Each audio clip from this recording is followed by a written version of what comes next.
My name is Edith Sheffer.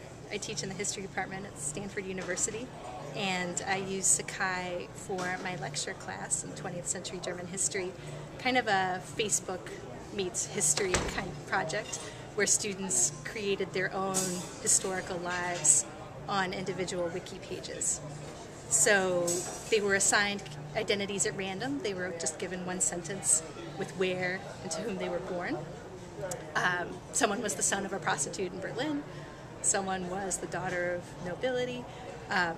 And beyond that, they had complete control over their life stories. And each week they updated their choices on their wiki page each week, basically writing a diary for the time period that we covered in the lecture class.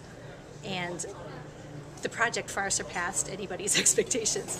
I thought it would be a nice complement to the standard course requirements, but it really took off, almost went viral. The students grew very attached to their characters, identified with them, explored individual interests through their life stories, and really came away with, I think, a greater understanding and empathy of how complicated history really is. And through their characters, we explored World War I, Weimar Germany, the rise of Nazism. Did you vote for Hitler or not? That was a provocative question that the students had to answer for themselves. World War II and the Holocaust, the Cold War, and finally the fall of the Berlin Wall. So I think it really speaks to the potential of Sakai to really reach a variety of learning objectives. Right. Did you find your students had any problems in using Sakai?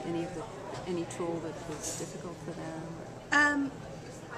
It went easier, again, than everybody had expected. I demonstrated the wiki tool in class, and it was fairly intuitive.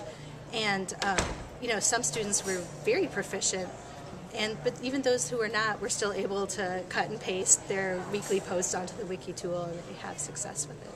So it really reached a variety of different user levels. Okay. And what do you feel that you learned from this experience?